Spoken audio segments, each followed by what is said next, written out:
মনে মনে এই জীবনে চেয়েছি যারে, এতদিন পরে আমি পেয়েছি তারে। ভাগ্যে আমার ছিল লেখা,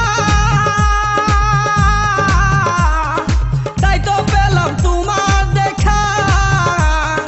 তোমার বুকের মধ্যখানে রেখো গো আমায়, আচ্ছা তোমার বুকের মধ্যখানে রেখো গো আমায়। আল্লাহ নিজের হাতে, আল্লাহ নিজের হাতে যত্ন করে বানাইছে তোমায়। আল্লাহ নিজের হাতে যত্ন করে বানাইছে তোমায়।